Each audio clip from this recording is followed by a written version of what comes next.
Trick, please. I know y'all probably heard this story, but it's gonna always center me in regards to this podcast, man. That we started arguing on Facebook, turned into real conversations, that turned into a podcast on Facebook. But don't pretend like we didn't create a culture over here, whether it was rooted in Africa or not, whether it's monkey see, a monkey do. Trick, please. Trick, please. Why you trying to do everything that I do? Monkey. I'll show you how to flip it in the cheese. Trick, freeze. Trick, please.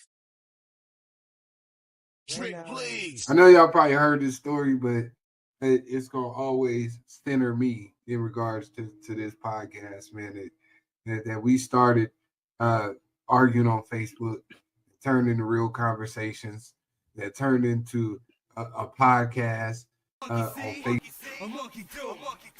But don't pretend like we didn't create a culture over here, whether it was rooted in Africa or not, whether it's monkey see, a monkey do. Trick, please. Trick, please. Why you trying to do everything that I do? Monkey. I'll show you how to flip it in the cheese. Trick, freeze. Trick, please. Trick, please. I know y'all probably heard this story, but it's gonna always center me in regards to this podcast, man. That we started arguing on.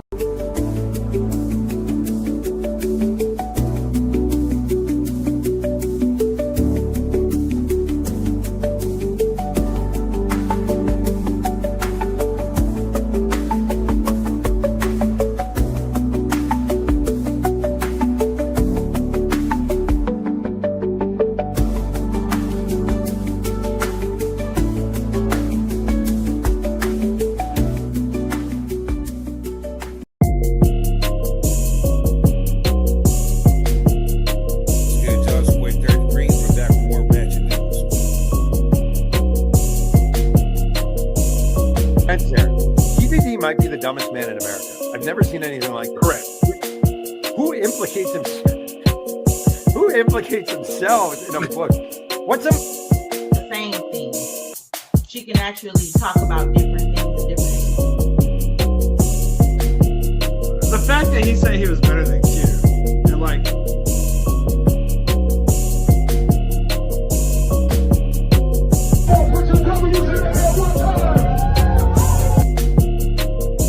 decide on whether or not you're gonna have kids. You probably just probably don't want kids. Make her. You know what I'm saying? Well, so when I could not have a relationship with my biological father, God brought other men in my life to father. And I am racist, and I'll say that to the whole entire world. Remember me? Take a picture. Let's do like, come on, man. Because there's so much about this moment that is trying to make people feel like they've lost their minds. When in fact, these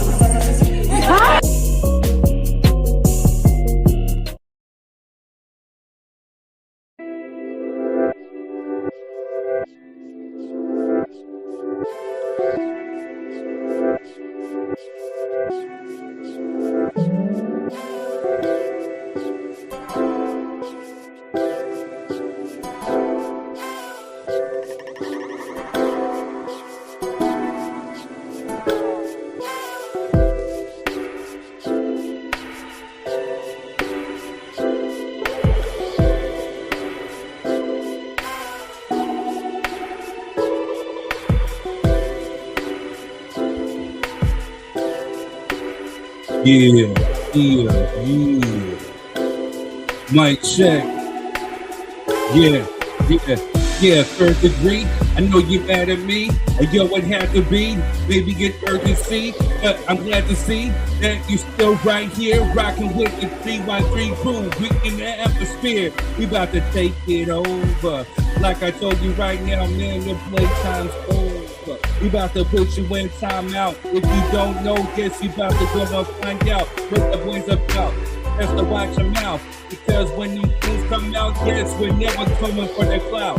I'm the one that you talking about. Better yet, you be rapping in the wind. No, we're not friends.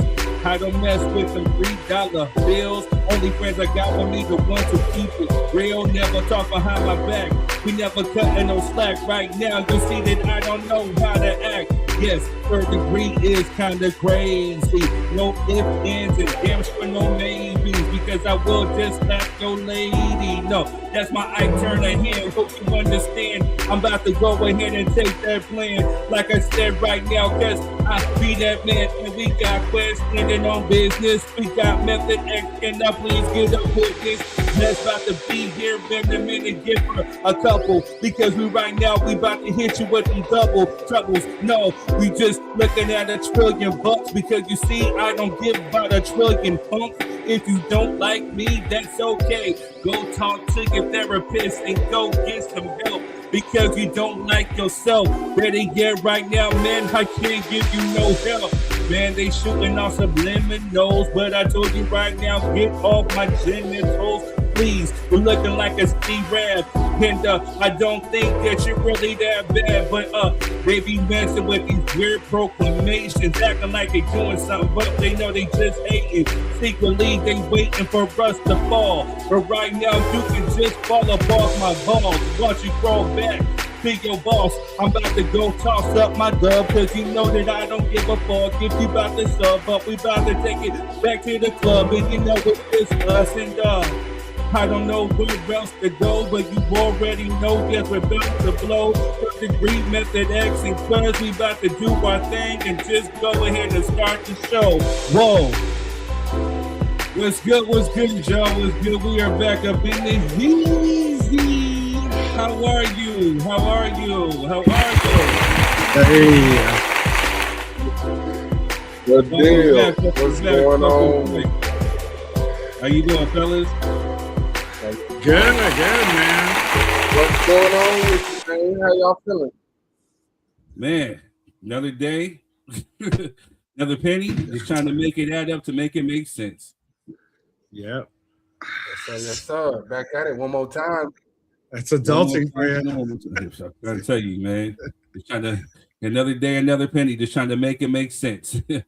That's a double entendre for those that don't know. Yeah. But yeah. All right. Well, what else been going on with y'all? Oh man. I got so much going on right now. As I posted on social that I became an affiliate with Rise Coffee, so I'm getting that set up, and then that's huge. So I'll be getting my promo code on that, and how that works is obviously I got to make clips and videos and stuff like that, and they pretty much buy through my link, and I just get 20% of all the sales that I come through mine. So we're going to definitely promote them on the show. All right. Yeah, absolutely. And yeah, good. My fault. No, and I was like hurrying right now because just want to put out there April 17th. I will be spinning at I believe it's in PV, place called Brick Point. So right on Garnet Avenue. So we'll get the deals on that. You're doing some big things around here. That's my daughter's birthday. You know what I'm saying? So, yeah, thank you. All right, y'all. Well, good deal. Good. I think y'all know what time it is. You know what time it is. It's time to get ratchet. Let's go. Let's get ratchet. What's good, y'all? It's your boy Third Degree. We're back with more ratchet news. Well, some of it's ratchet, some of it's not, but we still got to speak on it. So let's go. Whoa. We got a whole bunch of ratchetness this week. But before we start it off, March 17th, of course, was St. Patrick's Day. But for some of us, the only St. Patrick we acknowledge is James, a.k.a. Ghost. All right, now let's get into some of this ratchetness. It is very, very ratchet this week. Iran is saying any country except for the US and Israel can pass through the Strait of Hormuz. Iranian foreign minister says they ain't playing, they playing petty games, and that's why oil prices are rising, right? Crazy. Moving on. Pastor Dr. Jamal Bryant apologizes for calling in the Target boycott. Like, yeah, bro, because you ain't the leader of us. You know what I'm saying? Like, who are you to give authority?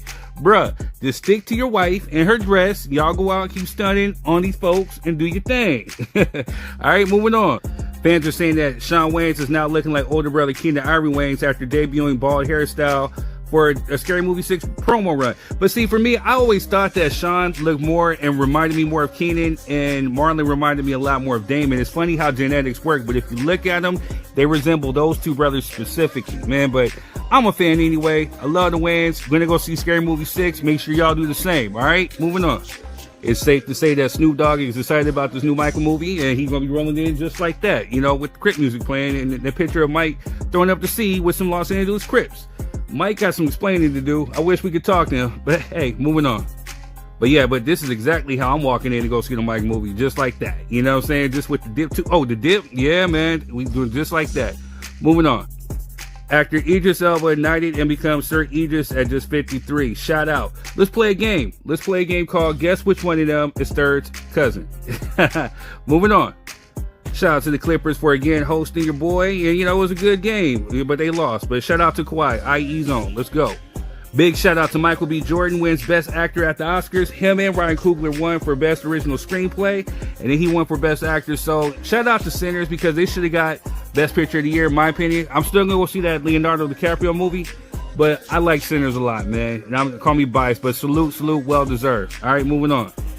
Cardi B tells Latino fans, quote, they wouldn't be living comfortably in the U.S. without African Americans fighting for civil rights, end quote. My FBA brother Quez is going to be happy to hear that one. Shout out to Cardi, man. Always dropping gems every once in a while, right? All right, moving on. It's being reported that using marijuana to ease anxiety or depression, science says there is no evidence. The evidence isn't there. Point blank, period. But that's what they say, right? Moving on. Prayers out to Cuba. Cuba's national electronic grid collapses, leaving millions without power. Prayers out to Cuba. All right, moving on. It's being reported that Florida students are giving up Saturdays to learn Black history lessons their schools don't teach. That's what my parents did. All right, moving on. All right, now here's to get to the wretchedness. Utah woman wrote a book on grief after her husband's, passing, found guilty of unaliving him. She unalived him and then wrote a book on how to get over grieving. Calculating and manipulative and crazy. Man, moving on. Louisiana teacher pleads guilty to poisoning students with cupcake spike with her husband's sperm and faces 41 years behind bars. And when I mean sperm, I mean jizz. Just nasty. Can't trust folks, man. That's why I just be eating my own stuff. Moving on. Farm Workers Union pulls out of Cesar Chavez Day events as abuse allegations emerge. Crazy. All right, moving on. Speaking of abuse, Mystical pleads guilty to third-degree SA, faces up to 20 years, sentencing set for June. He took a plea, so we're going to see, man. But I hope that boy gets help. He needs some serious help. All right, moving on. Body was found on a conveyor belt at San Bernardino County recycling plant. They're saying in Fontana. What the heck is going on? All right, moving on. A man left a bad review on Airbnb, so the host sent his wife footage of him with another woman.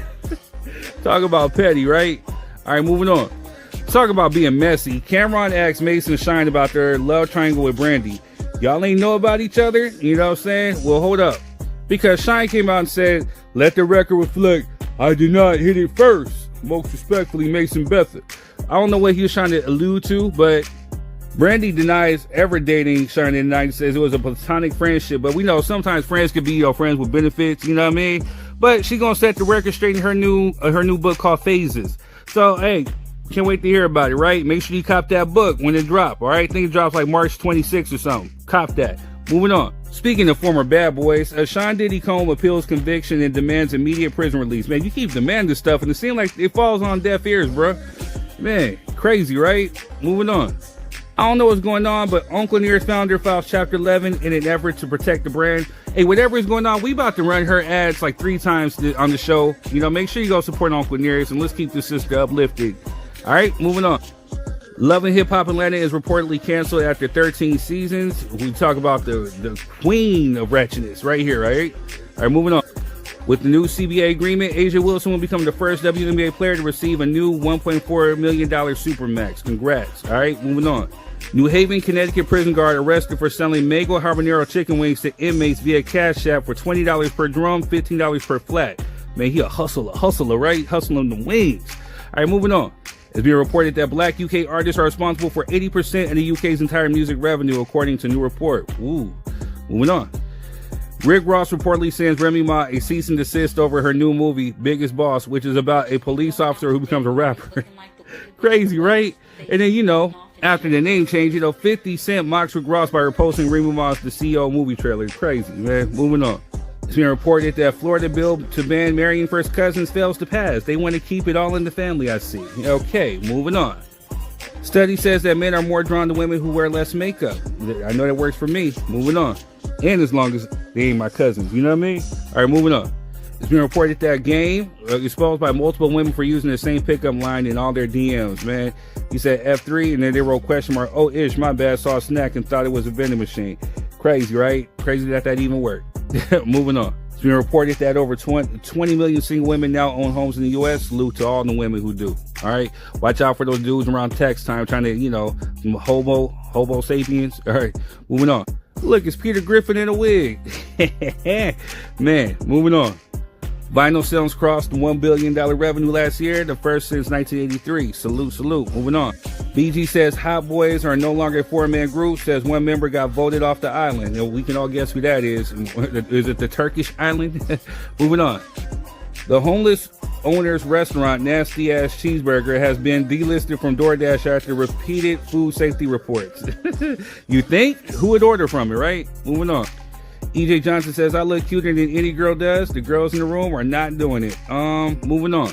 Doja Cat says, I have borderline personality disorder, struggling, but proud of myself. That explains a whole hell of a lot. Moving on. It's being reported that Usher and Justin Bieber heated exchange at Beyonce's Oscar after party. Wonder what they fighting over, huh? Who can sing better? I don't know. Moving on. Gen Zers want to know why Gen X love Prince but rejects Sassy Santana. Well, there's plenty of reasons, but moving on. It was being reported that Tyler Perry spotted out with his new girlfriend, but here comes Lauren LaRosa saying like that's not true and it was AI. Man, crazy, right? Right in time for Beauty and Black, which is now playing on Netflix. Go support Tyler Perry. Moving on. Last but not least, Jack Harlow says the music that he made got blacker while recording his new album Monica, which is something we're going to talk about tonight. So let's get into it. Anyway, I'm your boy Third Degree, and that's been your back.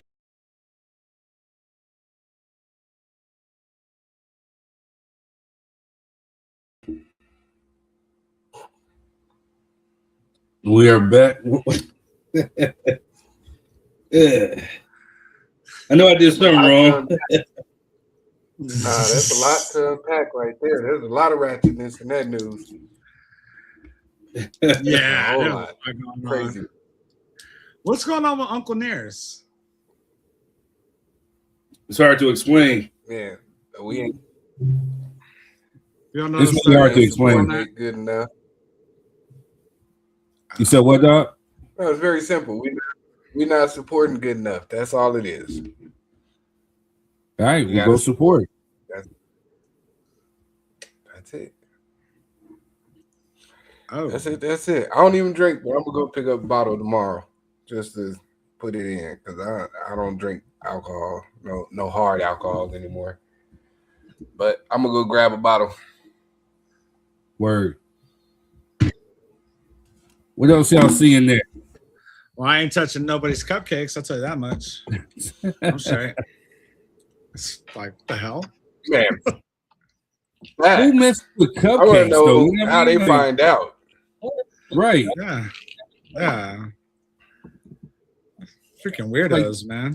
You have to be And a. why y'all ain't beat her ass? You ain't never lied. Exactly. Yeah. You have to be a certain special type of demon to mess with cupcakes. You know what I'm saying? Like, Yeah. Yeah. No, that's just And pure, cupcakes for pure kids. goodness. yeah. What else y'all see in there? Hey, shout out to the Airbnb cat. You know what I'm saying? That's how you do it. You gonna hear a bad review, bro? You out here cheating on your wife, man. Cut it out. I saw that a couple of weeks ago. I was like, wow, man. That's wild. That is wild.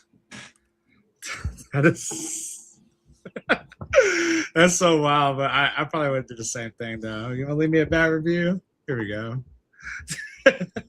Yeah, I'll blame Just for mess that. up a happy home. on your marriage. Yeah. Yeah, he already messed it up. Ain't got nothing to do with me. Yeah, I'm leaving my own review. You know what I'm saying? Yeah. Bastard. So you went to a Clipper game, huh? Yeah. So last year, sometime last year, the Clippers organization invited me out. You know, saying they reached out. You know, essentially trying to get me to become like a season ticket holder. You know what I'm saying? So they walked us through. They showed us the whole Inuit Dome. You know what I'm saying? Like we seen the underground, we seen the practice facilities, everything. Got us good seats. And so yeah, they invited us out again. You know, we had pretty good seats and whatnot. So at the end of the day, you know what I'm saying, I am a Kawhi Leonard fan. You know, he's from the IE, so I support, you know. Okay. Shout out to Kawhi. What's good, Scenario? They know you're a diehard Laker fan when they try to get you to be a season ticket holder. Hey, they trying to convert folks. You know what I'm saying? It's like, hey, man, that guy had big dreams. Right. All right, y'all. LA is LA. Right. You know what I'm saying? LA is LA. You know what I'm saying? But like I said, Kawhi's from the IE, you know what I'm saying? So it's good. As a matter of fact, the day we went, we saw him on the court shooting and warming up. So it's dope. You know what I'm saying? So I tried to coincide it with Kawhi Leonard bobblehead night, but I got the days wrong. But it's still all good. You know, shout out to the Clipper organization for being hospitable and showing a good time. All right, y'all. So we about to go ahead. We want to thank the Facebook. We want to thank the Facebook crew, the YouTube people. Thank you for coming out and supporting. We got the link in the description, and I don't know if I have it in Facebook comments yet, but I will. You know, but if you're coming on and you want to come on, you have to use headphones. If you're using your phone, they will work as a microphone. Also, to make sure you're in a nice, quiet spot. There's no Wi-Fi. There's no other distractions because it bleeds into the show. We report ratchet news. We don't want to be ratchet news. We don't want to be a ratchet podcast. Also, too, make sure you keep the profanity down to a minimum. You know, nothing too vulgar because we don't know who is watching. Shout out to the people who have been reaching out. We're going to definitely get you scheduled onto the show. I just been dealing with death in the family, so my mind's been all over the place trying to coordinate everything, but everything's starting to ease up, so I will be reaching out to some of those emails. Also, too, make sure you guys are hitting the like, share, subscribe button. Make sure, too, please, no noises in the background because it will bleed into the show and it throws everything off. Also, too, make sure that, you know, if you agree to disagree, make sure you do it respectfully. Everybody has their own point of opinion. That's the whole point of this show. Your thoughts, views, and opinions. It's a safe place for everybody to come through. You know what I'm saying? And just know that it's all good. It's all love. Anything else I missed? I think you covered it, boss. Yeah. All right. Well, let's start showing some love. Speaking of Uncle Nearest, here we go. Uncle Nearest Premium Whiskey is a brand of Tennessee. Whiskey honoring Nathan Nearest Green, the first known African-American master distiller. The Nearest Green Distillery, located in Shelbyville, Tennessee, is the world's first distillery named after an African-American. Green is credited with perfecting the Lincoln County process, a charcoal mellowing method that defines Tennessee whiskey's smoothness. Get your bottle today.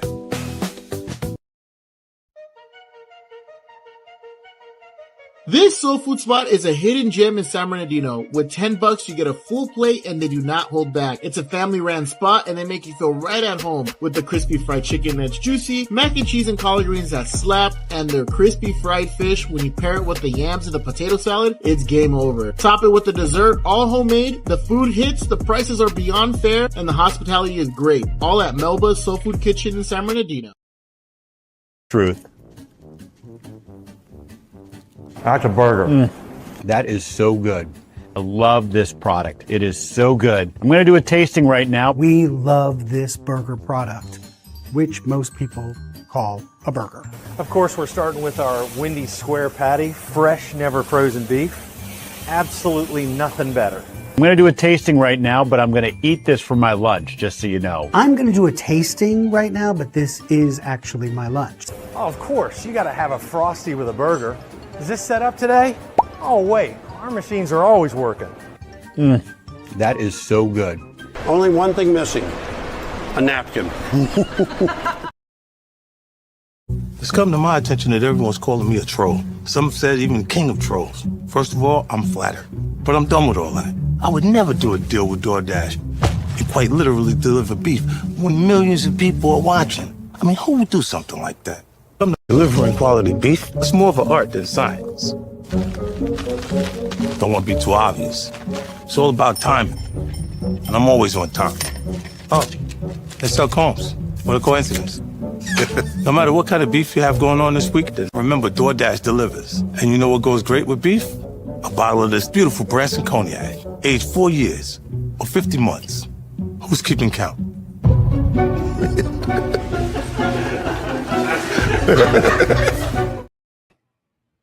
All right, y'all. We are back. We're back. What's good, Scenario? We see you. Hey, this dude said go Smeltics. Smeltics go straight to hell. No, it says Celtics. No, it says Smeltics. It says Celtics. Yeah. Why you out there with a Clipper jersey on? Okay. Go Smeltics. Go straight to hell. You'll never see me in a Clipper jersey, sir. Yeah. All right. Okay. Happy Friday to you too, Cheryl. Make sure you guys hit the like, share button, please. Share, What's up, share. Hello. Hey, Jess. Hello. What's it like sitting next to a Clipper fan? Oh gosh. J. Roy, where do I send music? Let me give it to you right here. Drop your 3 cent at gmail.com.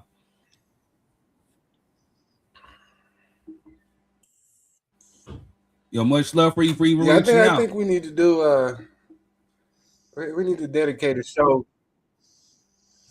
Yeah, I think we need to dedicate a show to dropping some new artists, man.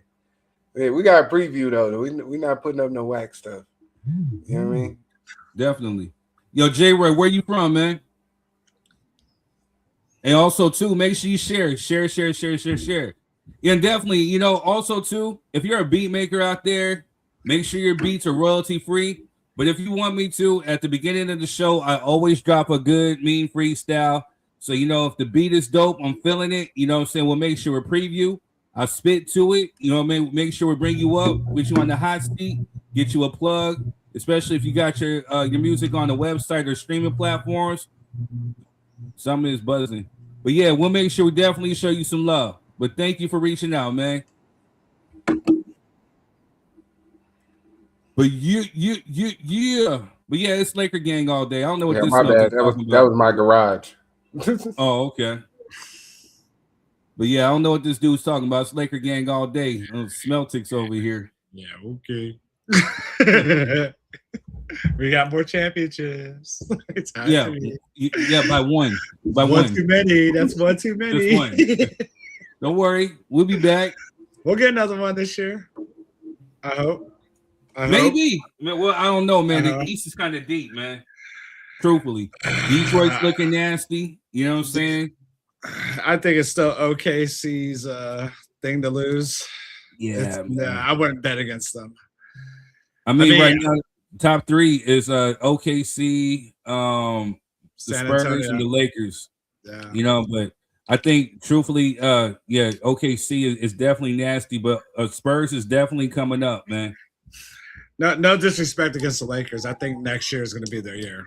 They're going to have a way better run. Truthfully, it could be, but if it could very well be this year. It would just take somebody to really take out OKC, but I just don't see it happening. You know, if they can get past OKC, then they'll be straight. But other than that, I mean, because truthfully, they got younger legs and they got better shooters than the Spurs. But the Spurs, the Spurs are nasty. But OKC they're dope. You got to give it to them. But they would have got him if they didn't do my boy Brown dirty, man. They did him real dirty. They did Jaylen Brown real dirty that game, man. Yeah. We would have got San Antonio. I don't care. We would have got him. Word. But OKC's OKC. I can't bet against them right now. No. Yep. Yeah, man, kind of tough. All right, y'all, let's go ahead and let's start the show. We got some good topics tonight. We're basically, we got Jack Harlow. You know, he said he got blacker while recording his new album, Monica. You know what I'm saying? Is it blacker or is it a black face? You know, we're going to take a deep dive into that too. Also, too, we have or do men get tired of marriage? Because there is a viral video going on of a woman, you know, catching her man sleeping in his car, and he says, I need peace, or whatever he's saying. Like, and it caused a real interesting point of conversation. So we're definitely going to talk about that too. Also, too, I put up some on my page. Which hip hop label had the biggest run between? I think it was like Death Row, Cash Money, Young Money, G Unit. You know what I'm saying? No Limit, and it caused an interesting conversation. So we're definitely gonna bring that to the forefront too. So we all get on the same accord. Which y'all want to do? Y'all be giving me dead air. I be feel like I'm talking to myself, man. Nah, I feel like we need to go. Like, I'll be honest with you, man. I don't even care for Jack Harlow. Nor was I even paying attention to stuff. So I don't even. I wasn't even there. No, but see, here's the thing. I don't really know who he is myself, to be real with you. I mean, when I start playing the songs, I'm like, oh, he's that dude. You know what I'm saying? But certain people, when they're guests of the culture and they're appropriating and they're not really immersed in it, it sounds kind of corny to me. It's not authentic. You know, I don't really, you know, gravitate towards it. You know what I'm saying? So, but other than that, I mean, it's caused a great talk about, you know, people who are non-black doing black music. You know, do they get blacker, or is it just a thing where they're appropriating or trying to culture vulture or whatever? And we even seen some that you put up where, you know, we have white rappers up here using the N-word, and he's flaunting to call himself the white Nigga. You know what I mean? And so it's little corny stuff like that we're going to talk about, you know what I'm saying? We could take a deep dive into. Scenario says he's dope. What the fuck is wrong? Celtics, busted, baby. This dude right here, Scenario, where were you raised? And then, you know, also too, you know, again, we got the hip hop, you know what I'm saying? So J Roy, if you here, make sure you definitely chime in, make sure you shine. Also, too, like I said, man, and we all married. You know, me and Jess, we're about to get married. You know, it's one of these discussions that, you know, I think needs to be had. You know what I'm saying? Like, man. So which one do y'all want to take a deep dive into first? Me, I'm all about which label had a better run. Once again, like I said, I can't really speak on Jack Harlow. I don't really listen I got to the music. clip. Really I got the clip. Don't worry. there. I got the clip. Don't worry. Quez, what are you thinking about? No, yeah, let's start with the hip hop labels, man. Let's get into it. Jess, what are you thinking? Same. Let's get into it. I'm not All the right. only one. Let's go. Let's go. Yeah, let's get it cracking. And why is Def Jam not on there? I don't know why it's not on there, sir. I did not make this. Shout out to Holding Court Podcast. You know what I'm saying? Like, this was something that he put up on his page. I'm like, you know what? This will be interesting. So you have Death Row Records. You have Rockefeller Records. You have Cash Money Records. You have G Unit and Young Money. And then, I mean, you know, again, it's all about basically perception, what you believe, your interpretation of what biggest run means. So, roundtable discussion. Let's start off with the lady. Who do you think had the biggest run out of all these record labels?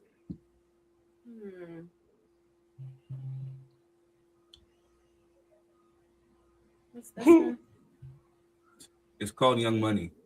Oh, not that one. I don't know. I feel like majority of them had a pretty good run. Which one had the better run, Jess?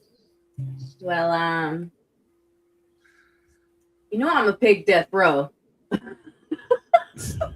Lord, here we go with the bias.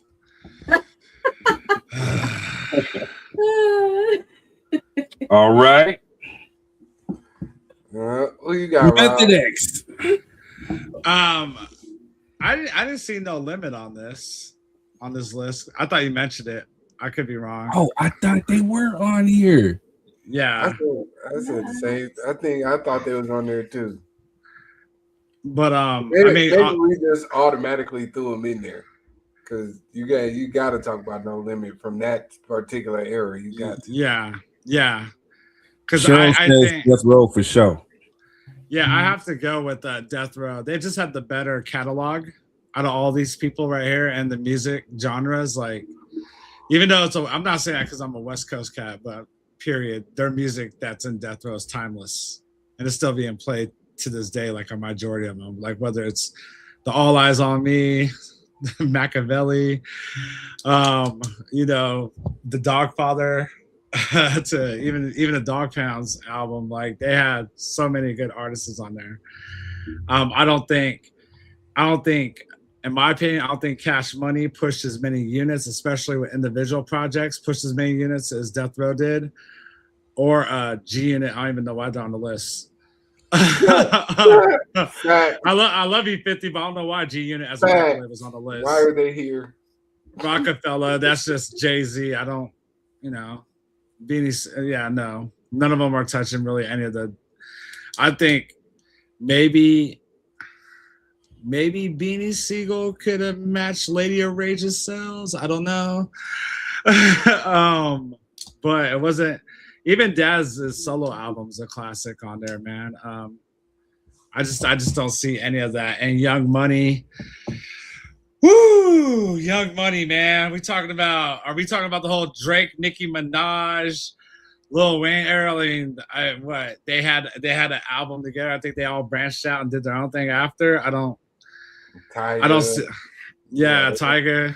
I don't see them all doing what Death Row did. I mean, Death Row was an empire, and yeah, everybody was pushing units like crazy. I didn't see them doing that. I think Drake was pushing units on his own before he was with Young Money, man. He was independent. No, he wasn't. No. He wasn't? Nope. Even when you guys... No? No. Before that, he was Degrassi. I know he was Degrassi, but I mean, I think he got a Grammy for pushing units on his own before he was with Young Money. Well, technically, I mean, if you want to be technical, yes, but he was still kind of immersed in the Young Money camp.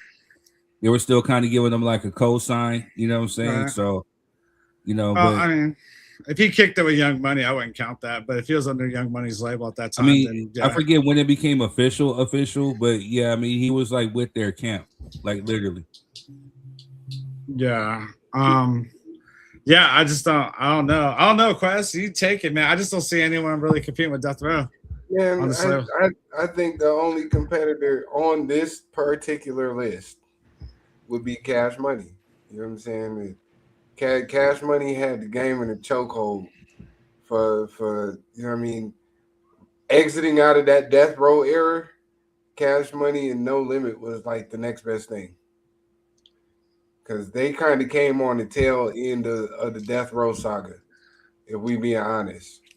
I agree. You know what I mean? I don't know how No Limit didn't make it to this list. I mean, they had movies. They was dropping albums every week. Agreed.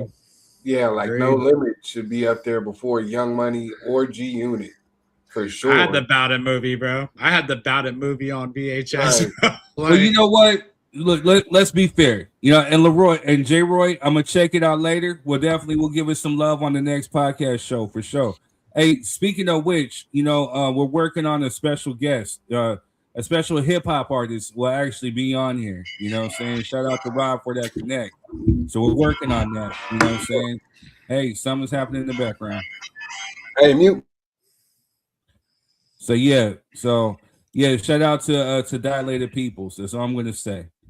But yeah, man. So yeah, let's do it like this. Let's. Who's showing that, man? Damn. All right, y'all. So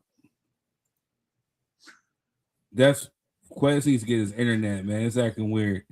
All right, y'all. So we'll do it like this. Cash Money, Young Money. Let's just put those and roll them into one. Because at the end of the day, I mean, still Young Money was signed underneath Cash Money. So I don't even necessarily think that that's fair right there. You know, so let's just go ahead and let's roll them into one. But then let's go ahead and let's put No Limit on there. So now let's change the game. Death Row Records, Rockefeller, Cash Money, G-Unit, and then No Limit. See, I would, if it's up to me, I would put No Limit above Cash Money. I mean, No Limit had a catalog, and they were pushing units like crazy too. Master P was all over everything, not just his solos, but he had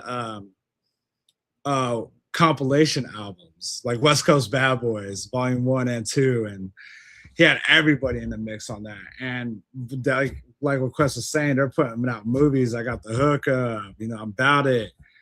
You know, I remember back in the day, bro, when we had Blockbuster and Hollywood Video, I could not get that movie. I could not rent that movie at all, bro. I had to put it on a waiting list to even get the VHS.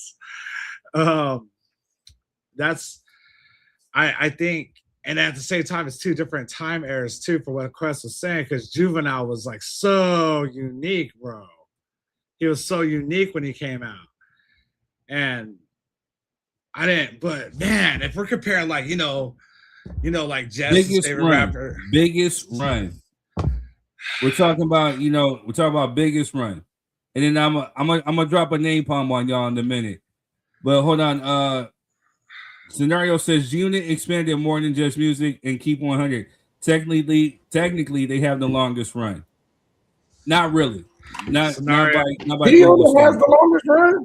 I love you, Scenario, but I disagree with you on that. Bro, we can't do this every time you come on the show, man. We cannot do it. I promise you. All right. So I gotta go with Death Row still. I still gotta go with Death Row. According to Google's, right? I did my Google's. Google's said Death Row had the biggest run as far as like you're talking about cultural impact, record sales, changing the game, because they had like iconic albums. You had Doggy Style, you had The Chronic, you had All Eyes on Me, you had the Dog Food album. Then on top of that, you had Tupac's greatest hits. So All Eyes on Me, Tupac's greatest hits, both released under Death Row Records. Both of those went diamond. So those diamond means 10 million records sold. So that's 20 million off top. Then you're talking about Dr. Dre, The Chronic. Then you're talking about Doggy Style. Then the Dogfather. Then the Dog Food album. Then you're talking about Above the Rim soundtrack. Remember, for a while they had soundtracks on lock. You know what I'm saying? But if you're talking about the longest run would technically be Cash Money. Yeah. And if you're talking about the most still up and running, you know what I'm saying? Right. If you're talking about the most consistent run, then you're talking about No Limit because of what they dropped. They were dropping like every other week, every other month, doing this. And, you know, again, we never really heard any bad practices from Percy Miller. Without the only bad practice he had was putting Silk the Shocker on. But you know what I mean? Outside of that, he had a pretty clean run. You know what I'm saying? That's his brother, bro. I don't give a damn. Sometimes you gotta tell your family no. I almost said that. I was like, I want to say No Limit, but Silk the Shocker was on that. He was Sometimes you gotta tell your brother, bro, you just gonna be security. Don't worry about it. You know what I'm saying? It's okay.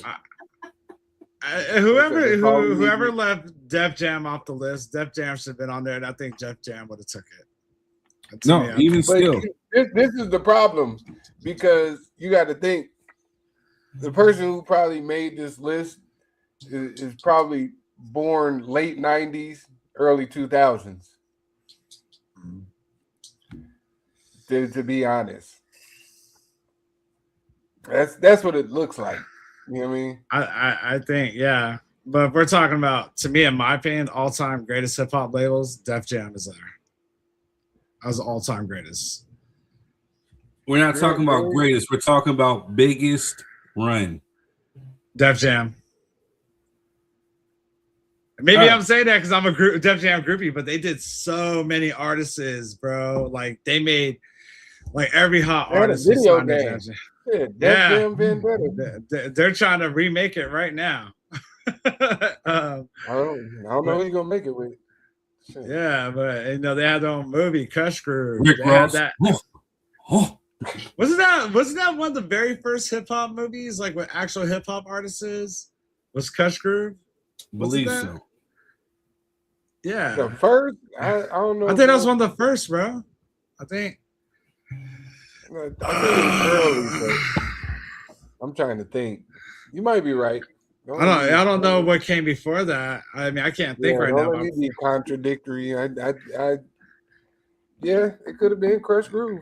Yeah, and the artists they had from the 80s to the 90s until they went down, they did it for like 2.5 decades. You know, everyone from like Sheila E., Fat Boys, Run DMC, Heavy D. No, not Heavy D, but even when they got into bringing Method Man, DMX, LL Cool J, like they had a lot, bro. They had a lot. Right. And even in the 90s, the late 90s, think as far as album sales goes, I think X kind of owned it. He was definitely on the billboards of 2 #1 albums in 1 year. Yeah. Like, yikes. But you want to know who did that first? Tupac. All Eyes on Me and the Machiavelli. Yeah. So a lot of people like to credit X with that, but it was actually Tupac who did it. You know? Yeah. Now, on top of that, Tupac dropped the first solo rap, gangster rap double album. You know what I'm saying? On top of that. So, I mean, I don't know, man. But think about Dr. Dre. Think about how everybody was rapping, especially when you're talking about what this dude said, CB4? What are you talking about? Talking about MC Gusto. All right. So anyway, so when Def Jam came out, you know what I'm saying, especially a lot of rappers were sounding one way, beats were sounding one way. The Dr. Dre come out and drop the Chronic, totally changed the whole game of hip hop production. So you know what I'm saying, and then here comes Doggy Style. You know what I'm saying? So I don't know. Def Jam, but again, Def Jam's not on the list. Out of that list there that we just said, you know what I'm saying? For me personally, you know, call me biased, whatever you want to call me, I don't give a funk. I'm gonna have to go with Death Row Records. Yeah. Yeah, I'm gonna go Death Row with Cash Money as a good second, just because the rest of them don't really matter. I mean, Young Money is part of Cash Money, so you know what I mean.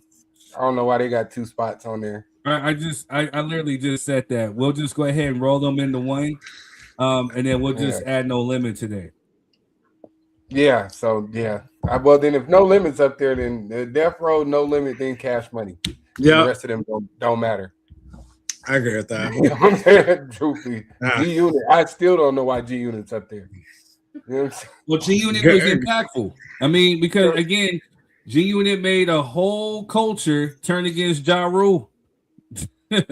You know what I'm saying? Like, I don't know. And say what you want, man. G-Unit produced Lloyd Banks, Young Buck, Game.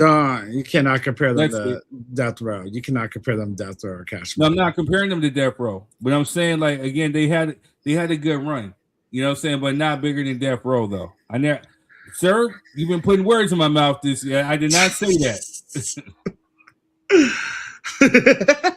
I was just saying, did like, not say it at all.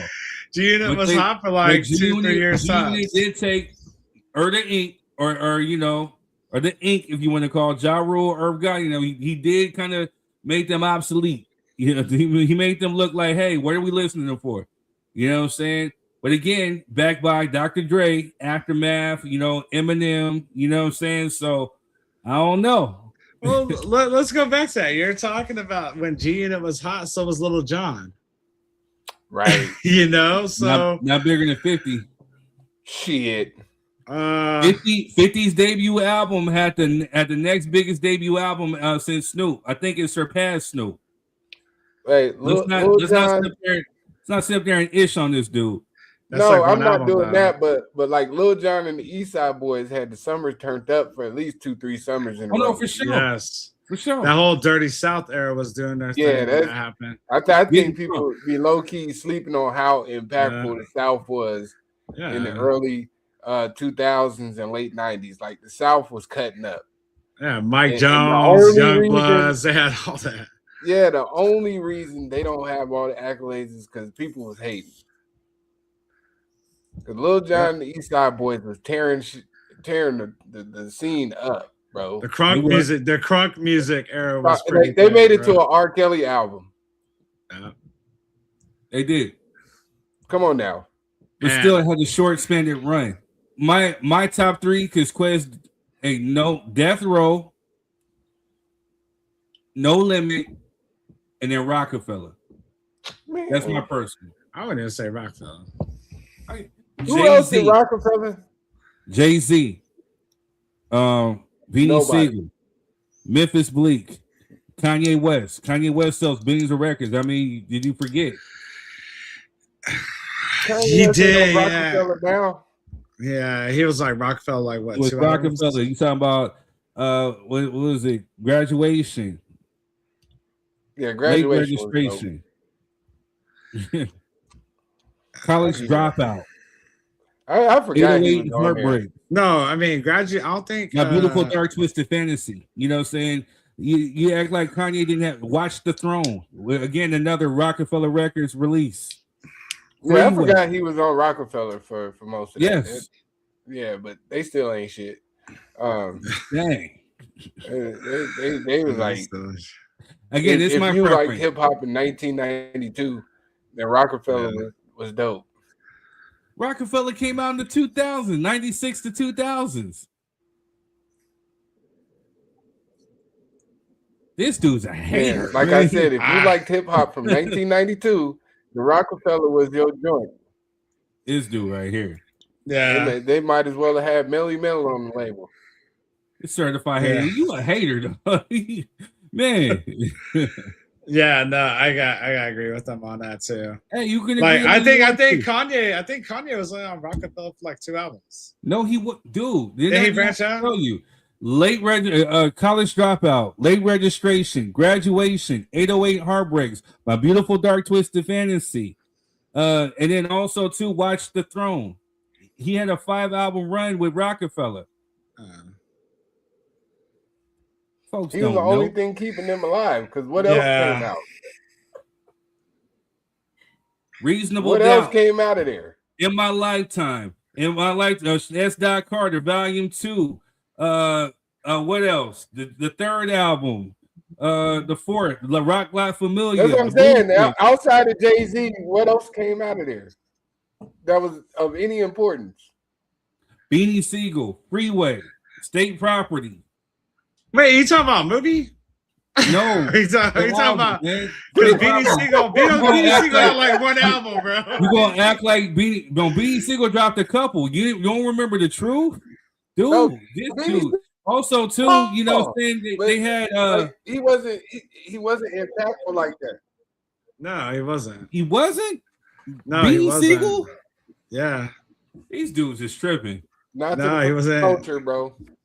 Nah, These dudes are tripping. he wasn't. I checked out. Next topic. These dudes. I mean, they What got was that. your Remember favorite them song days on with that? Eve? What I was your mean, favorite I song? don't know. Somebody from the old crew must have came through and contaminated their water with some haterism because it just the hell. You What's overhyping tripping? them up, man. Like, Beanie Siegel, name me five. Freeway, Nah. Beanie Crack. Name me five Beanie Siegel hit tracks. Go. I could just give you the truth. Feel it in the air, but mainly my favorite one is That's the a truth. dope song. Yeah. This dude, And hater. Hater. I'm asking. Not really. I mean, not Hater. really. Because if I'm pretty sure if Quez booked Beanie Siegel, that dude probably had like 20 people in the crowd. Like he's not that impactful.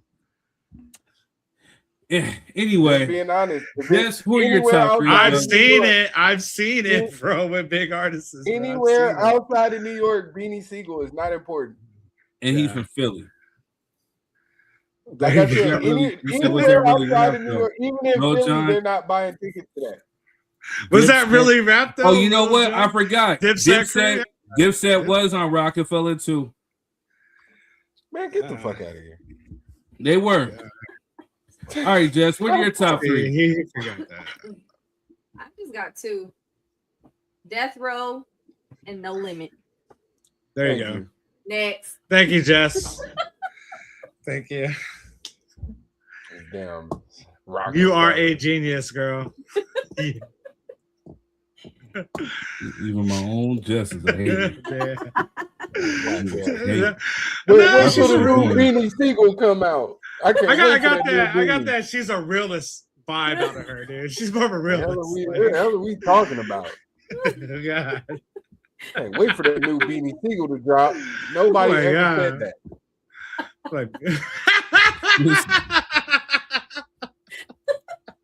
They all had a hell of a run. Yeah, I just see Get haters down or over lay here. down. Get down or lay down.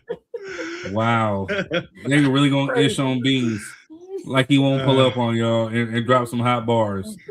Anyway, I'm out.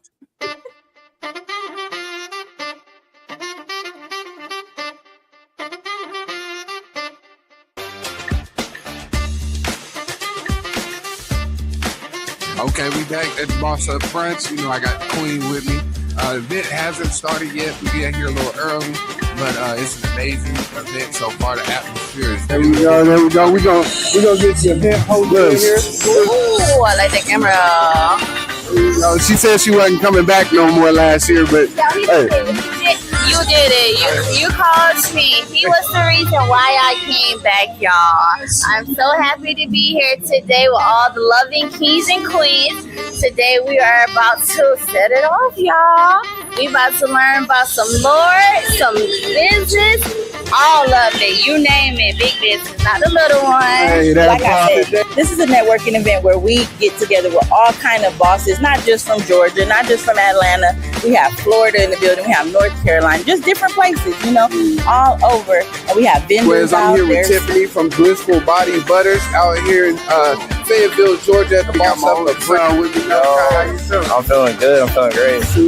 We're here with JS Liquid Buzz. You know what I'm saying? All right, people. So we here with the event owner. She got the spread out for the brunch. It's the Boss Up Brunch. I'm Nikki Baker, owner of Highly Favored Event Center, also caterer and owner of Nikki Sweets and Things.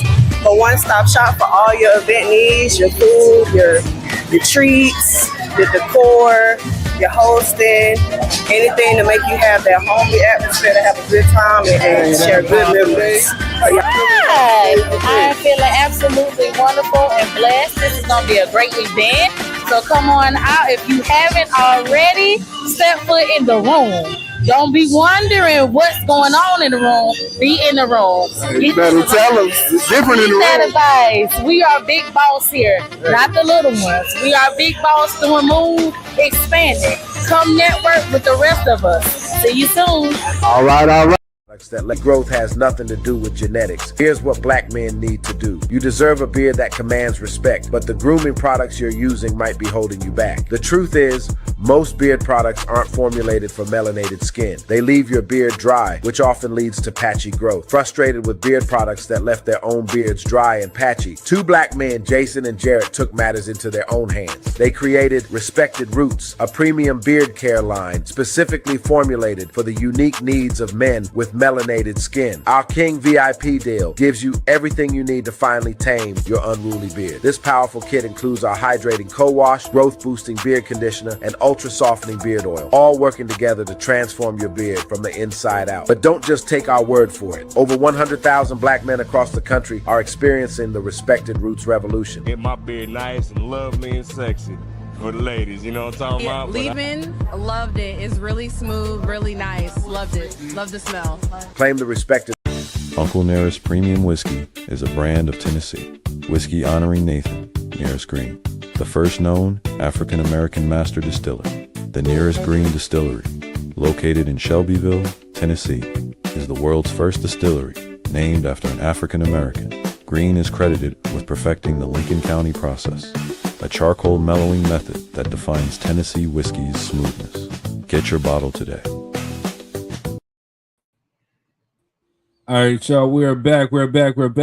Also, too, make sure you check out Sovereign Frequency by AJ Moore. It's now available on audible.com. Again, that's Sovereign Frequency. Make sure you go check that out. Support. If you got your Audible and you got your credits, just go ahead and just drop your credit one time. Also, too, you can get it on Amazon.com, but make sure you go out and you support. Thank you. All right, y'all. So we're going to keep the flow going with the music, you know what I'm saying? Jessica's homeboy, you know what I'm saying, has dropped a new album called Monica. And what are you looking at, Jess? I don't even know this cat. You don't know? No. How you not know? No. He's not Asian. Hair products? I don't even know him, dude. I'm tone deaf to it. All right. Well, Jack Harlow dropped a new R&B album called Monica, and this is the comments that came out. White rappers are afforded more freedom to change their genre. True or false? I might have to think about that. I'd like to hear your answer to Joe's question, but also then talk about what I feel is like the radical twist of what you have chosen. Well, I'll piggyback off what John's saying. John's saying you didn't retreat into a whiter genre. In fact, you arguably went deeper into I got blacker. black music. Yeah. Deeper into blackness. Yeah. So was that conscious? Was that a little twist on the typical move that white rappers make, which is to retreat back into traditionally white sounds? It certainly made what I already wanted to do even more appealing. Mm-hmm. Absolutely. Because you like pushing that boundary, that line? I think I love black music. I love the sound of black music. Who among us? Yeah, I love like the sound of black music. Yeah. And of course, I'm hyper aware of the politics of today, that safer landing spot that a lot of my white contemporaries have found. And of course, it appealed to me to do something that I felt like at a time when there's plenty of people expecting me to take some of the routes y'all are taking. Yep. To take the route that not only might not be expected, but is also the one I genuinely want to take. So all the stars aligned in that way for me, to be honest. I'm not going to pretend like what you're talking about. I was like, I guess you're right. I knew that there were multiple things appealing about this route, but I also came to the decision, I'm proud to say, off of what feels good in my ear.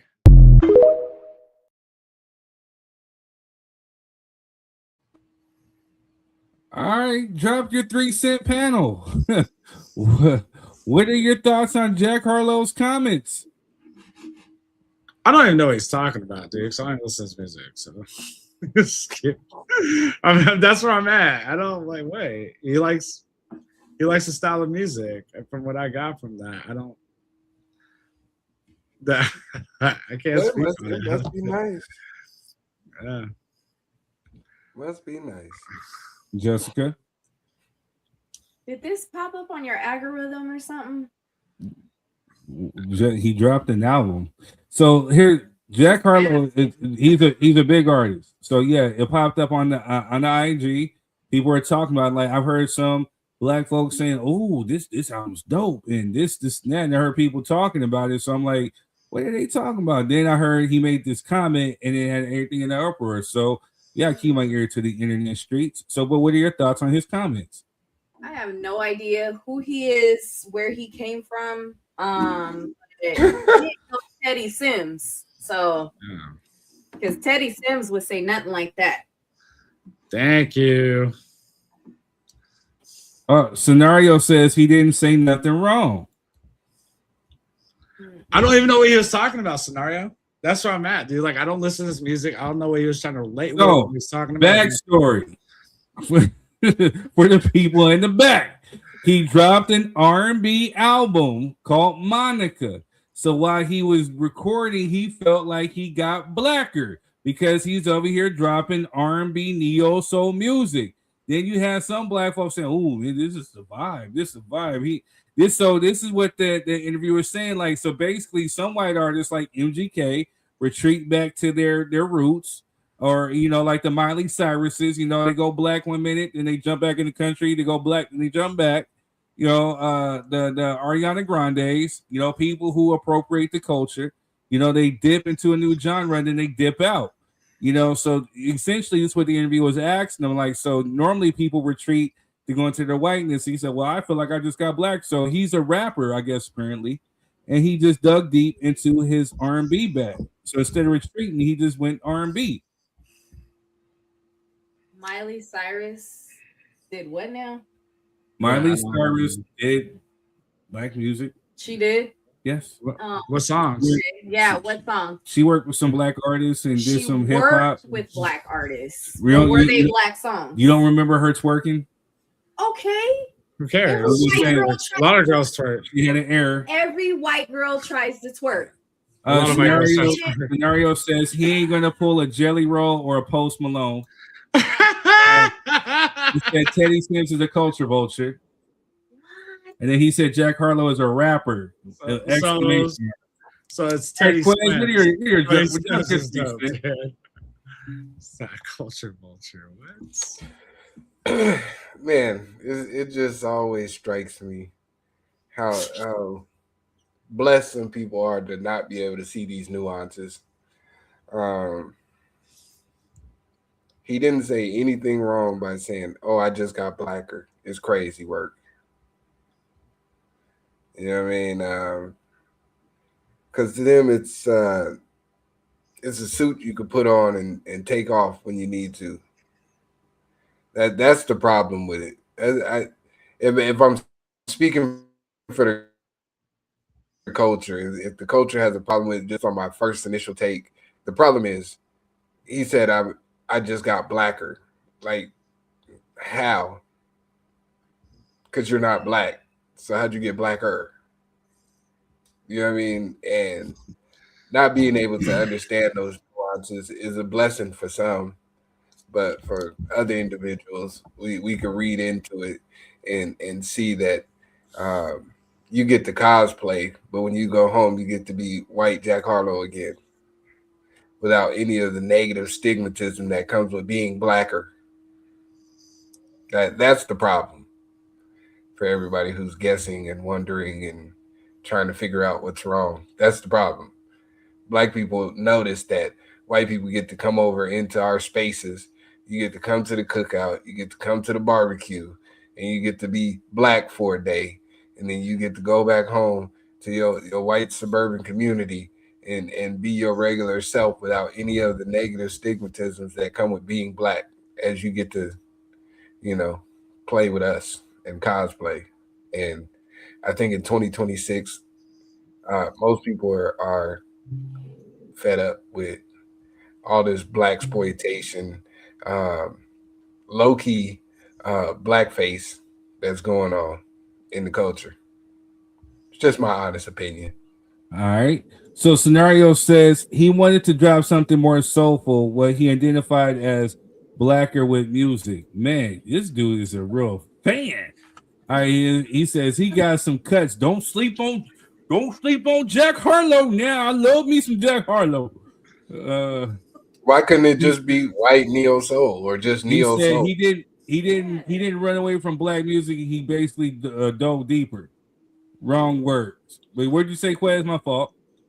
No, I said, why couldn't he just say, "Oh, I wanted to make an R&B album"? Justin Timberlake never said, "Hey, I'm making a black R&B album." That part. You know what I'm saying? It's unnecessary to say the black part. That's what I'm saying. Yeah. Well, because again, you got people like Bobby Ross of Avila, who just came onto the show, Grammy Award winner who grew up in the IE, he was immersed around everything. He had inspirations like Sam Cooke. Who else did he name? Elder Barge, excuse me. He has some good deep influences, and he has deep soul. There's nothing fake about this dude. Like, watch, what? Hear the vocals real quick. Never had a chance to say. Never had a chance to say. I'm gonna be good without you. Oh, never had a chance to say. I'm so confused from all the things you put me through.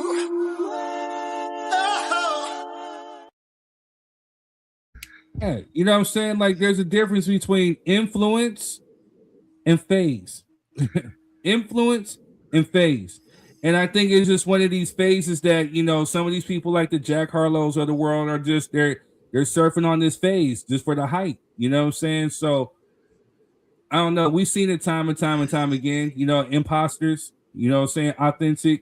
Inauthentic, I should say. You know what I'm saying? Scenario says, look at the way the interviewer asked the question.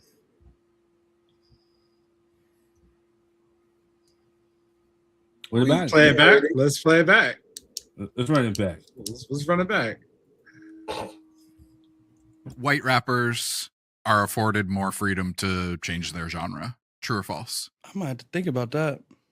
I'd like to hear your answer to Joe's question, but also then talk about what I feel is like the radical twist of what you have chosen. Well, I'll piggyback off what John's saying. John's saying you didn't retreat into a whiter genre. In fact, you arguably went deeper into I got blacker. black music. Yeah. Deeper into blackness. Yeah. So was that conscious? Was that a little twist on the typical move that white rappers make, which is to retreat back into traditionally white sounds? It certainly made what I already wanted to do even more appealing. Mm-hmm. Absolutely. Because you like pushing that boundary, that line? I think I love black music. I love the sound of black Who music. among us? Yeah, I it's love like- the sound of black music. Yeah. And of course, I'm hyper aware of the politics of today, that safer landing spot that a lot of my white contemporaries have found. And of course, it appealed to me to do something that I felt like at a time when there's plenty of people expecting me to take some of the routes y'all are taking. Yep. To take the route that not only might not be expected, but is also the one I genuinely want to take. So all the stars aligned in that way for me, to be honest. I'm not going to pretend like what you're talking about. I was like, I guess you're right. I knew that there were multiple things appealing about this route, but I also came to the decision, I'm proud to say, off of what feels good in my ear.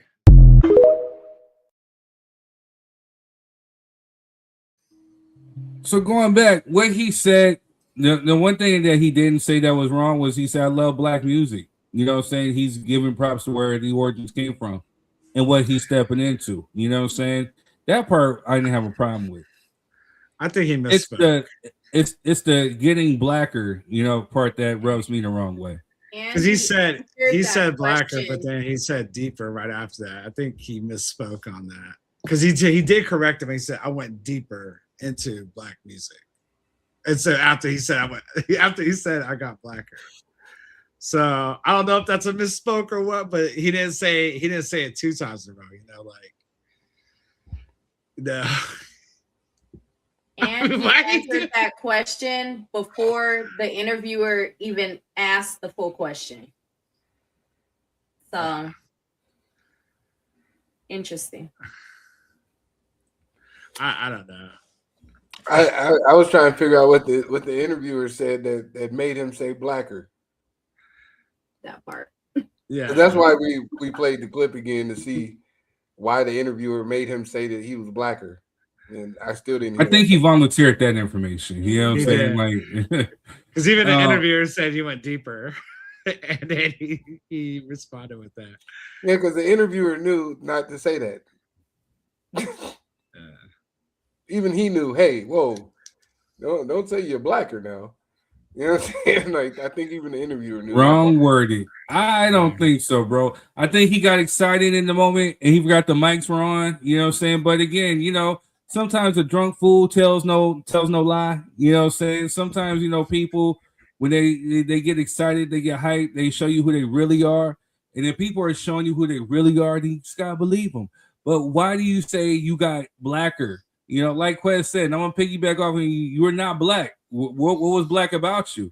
You are a white boy who is partaking in hip hop. There's nothing wrong with that. You know what I'm saying? But you were never, ever black. So how did you get blacker? You know what I'm saying? Like it to me, it was just weird. But again, it's when corny people like him come into the culture, you know what I'm saying, and they appropriate the music, and it becomes a phase. Because at the end of the day, when his stuff stops selling, then what's he gonna retreat to? You know, country, rock, you know what I'm saying? Alternative, you know what I mean? Like, what you gonna do? You know what I mean? Like, Yeah, I wish you were on too, man. Yeah, I definitely wish you were on too, man. Get on, Definitely. Scenario. What's stopping you besides a bad headset? Get on. Noises in the background and stuff like that. Okay, Probably, okay. you know what I'm saying? You probably on the road, but you know. I think, dude, I don't want to demonize him like that. I mean, you're probably right. With all being said, you're probably right. I just want to say, like, I like to believe there is good in people. And Well. Wait, hold up. Well, let me play advocate real quick. It's hard. Let me It's play hard to advocate. justify that, bro. Let me play advocate real quick, because the people who, let's just say, Rob, because I know you're half, so let's just say your right side, right? Your clear side on your right side, we're tearing Beyonce up when she jumped into country music. What's this woman doing here on singing country? What is she doing? Oh gosh, you know what I'm saying? Your right side, you know what I'm saying? I'm not saying your left side was probably into it, you know what I'm saying? But the right side was like, the folks who identify on your right side, they was like, no, they was not feeling it. You know what I'm saying? They had so much to say. They're trying to say that she was a culture vulture. She's appropriating country music. How the hell they was mad that she even won a country Grammy for her country album? So, even though we created the genre, you know what I mean? Yeah, I mean, look at Hootie and the Bluefish. Like, dude won a lot of Grammys for country album, bro. I don't know. I didn't really care about it. I didn't listen to Beyonce's country album. I'm sorry, guys. Yeah, because that was your left side. No, I wasn't into it. I'm not into Beyonce like that. Man, tell me the truth. When you was watching Sinners, right? I'm pretty sure your right foot started doing the Irish jig. You know what I'm saying? Your left side was bobbing out, you know, to Sammy, whatever, you know what I'm saying? But your right side, when they start doing that Irish jig, you know, your leg starts shaking just a little bit. Oh, dude. I'm telling you right now. I'm just saying, like, I feel, geez, man. You know, this is gonna sound awkward, right? So growing up, I always looked at it as hip hop culture. I never looked at it as authentic Black culture. You know, with the kind of music that hip hop generated from. So I was always drawn to it. You get what I'm saying? And as I got older and a little more educated, you started really, yeah. You started learning more about culture in general. And you know, so I always looked at it as hip hop culture, man, with music. So, what, because of the Beasties? Nah. No, I love the Beasties too, though. But nah, I was all about Cool J, bro. Now it's starting up, so like them and Run DMC. So I kind of buy it and I don't. But again, you're of a different upbringing that I would say, because even me as a Black guy. You know what I'm saying? When I saw Black people doing hip hop or singing whatever, I identified it with Black culture. You know what I'm saying? Like, specifically, even as a Black kid, you know what I'm saying? So I can't necessarily say that, I never seen color. I just, because again, I seen the people who would look just like me, who were up here doing things that were just like me, that came from places that were just like me. It was about self-identity. You know, you could see yourself in these people. And I'm like, man, I aspire to be that. If they can do it, then I can do it, because they look just like me. You know, so I never necessarily looked at it like that, especially when you have people doing like punk rock, you know, what's the other forms of music? Grunge, you know what I'm saying? Like the Nirvanas or whatever like that. Even though, you know, saying they were of the lighter hue, I still thought they make dope music, but I identified them with, hey, these are white people making dope music. But it's still dope. I could rock to it. I didn't see no color line that was stopping me from enjoying it. You know, just because they're white and they're making rock music, I can't listen to it. You know what I'm saying? So I never looked at it in that specific way, but identifying with it, you know, I seen it that way. Yeah, I mean, obviously, because you're Black, third. Yeah, I mean, yeah, I mean, obviously, bro. Like, and that's all I was initially trying to say. With individuals like Jack Harlow, you have the benefit of removing yourself from the culture of it and just having fun and participating. and going back to your whiteness when you're done. You don't have to think about the relevance and where this actually came from and why it's made in the capacity that it's made and why it's so important to the culture until somebody sits you down and lets you know this is why it's culturally relevant that this song was made, or that this sound is out, or that these individuals speak in these manners. You know what I'm saying? When you're not Black and you participate in it, you just get to have fun and go home. You don't have to deal with the nuances that come with the community behind it. That's the problem. Right. To further piggyback, to hopefully, you know, for the ones who are watching who may think different than, you know, than the ones of the darker hue, it becomes about, I think, about relatability. You know what I'm saying? Like, again, if you're talking about hip hop, when NWA dropped F the Police, you know, it was rebellious for the people who were in the suburbs. You know, it sounded cool, like, yeah, F the Police, yeah. But for us, you know, in the inner cities, in some of the places where we grew, it was a different meaning. You know what I'm saying? Because it was really like how some of us felt because of what we went through, what some of our ancestors went through. So it was more than just like a cool rebellious song for us. It was something that, you know, this the sentiment that we feel walking down the street because of some of the stuff that we encounter. It's about relatability. You know what I'm saying? Like, if you're talking about rappers, especially coming from these inner cities, a lot of them are just people speaking about what they see. They're like news reporters. This is what they're telling the story. This is what I went through. You know what I'm saying? Like, blah, blah, blah. You know, some of it was fabricated. Not all rappers come from the hood, so we're going to stop that too. You know, some people are just real good lyricists. But again, you have people like the Tupacs and the X's that just actually made you feel it because they could relate. You know what I'm saying? But by circumstances. You know, when Tupac was saying thug life, he was saying it for a different meaning. For us, we knew what he meant. For those on the outside, it just became a rebellious thing to say, a cool slogan. Why do you think G-Unit was so popular? You know, you have people like the Quest, like, G-Unit, whatever. But I can guarantee you get a person like a Jack Harlow who came from the suburbs that will argue you down why G-Unit was bigger and better than Death Row, Rockefeller, and everybody else all put together. Yeah, but I think that was like, if you're talking about just in music in general, like even when F the Police came out, that was something that was like brand new to everyone's ears. So people who were ignorant to the relatability of the situation still like the sound of the music because it's so different. And that part, I don't see nothing wrong with that. No, there's nothing wrong with that.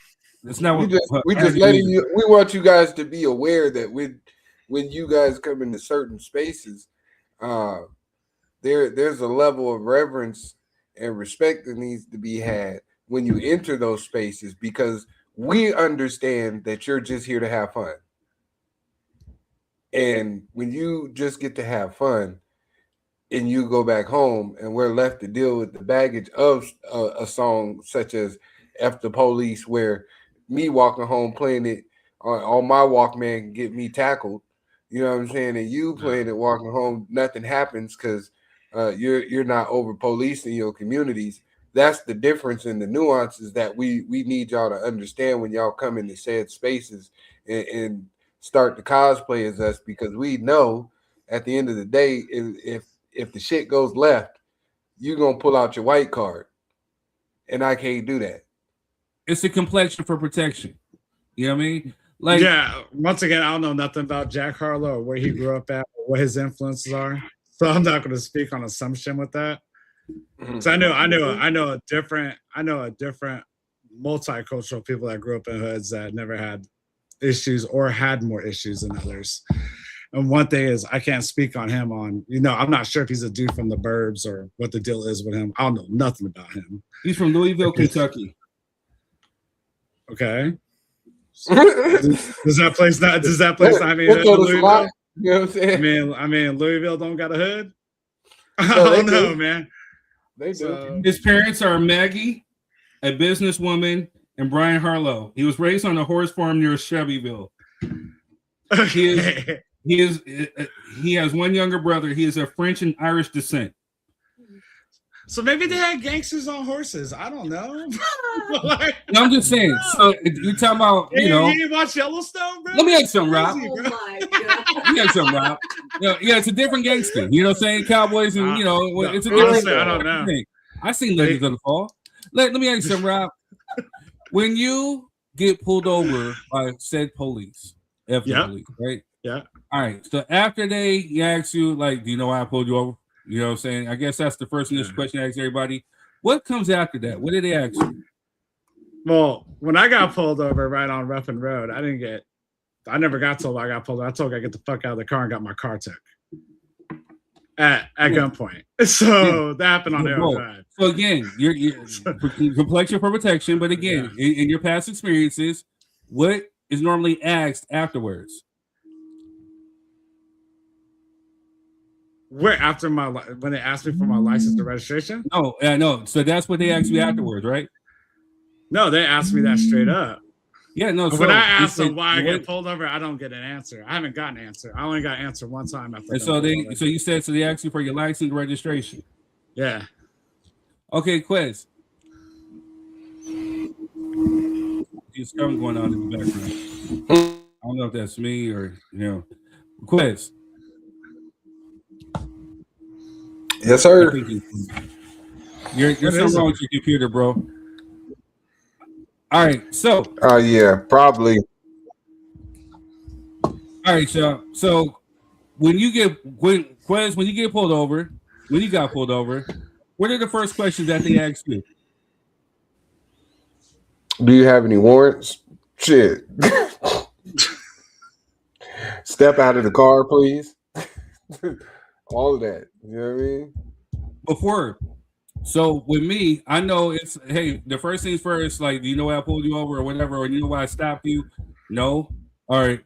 Are you on parole or probation? Have you been to jail before? What set do you claim? Do you have any warrants? Are there any drugs or weapons in your vehicle? All right. All of that. Let me get your driver's, you get your license and registration, or your insurance. Then step out of the car. We get grilled differently than what you would expect. That's why when I'm trying to make the correlation of F the police, it's different. You have the ability to say, F you, I'm not doing it. They're just going to take your car, you know what I'm saying, or whatever, at gunpoint, whatever. We could just simply say, hey, I'm minding my business. And they going to whoop our ass or arrest us or take us to jail because we, quote unquote, fit the description. So that's why I'm saying, like, certain things is more relatable to us. I can speak on certain things. That's why when he's saying, like, oh, I just got blacker. No, you didn't, sir. You know what I'm saying? Just say, hey, I appreciate the black culture. I appreciate the neo soul. I appreciate R&B, all that stuff. I love black music. I just, it's something I just feel, and I wanted to just, wrap myself into, and that's fine. But to say that you got blacker, nah, stop it. He said, can I use the logo and pop on? Yeah, I think that's the whole problem. I don't know why Method took himself out. And I don't know what you mean by use the logo. What's the...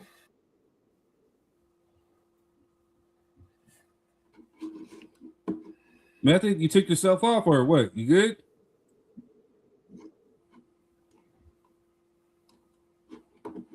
Method?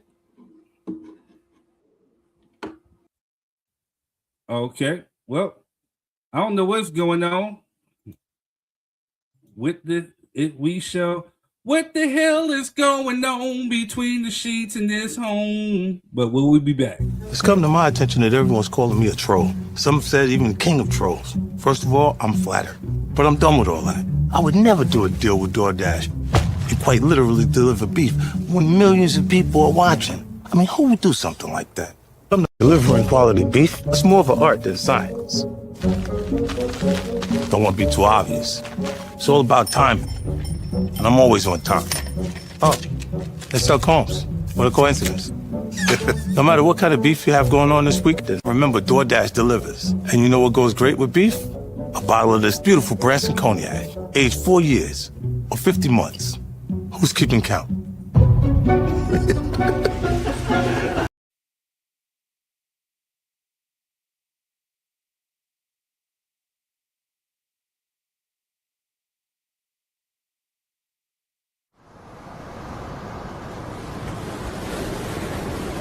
When it comes to American identity, many Americans identify themselves as being the children of immigrants who came to these shores in search of a new life.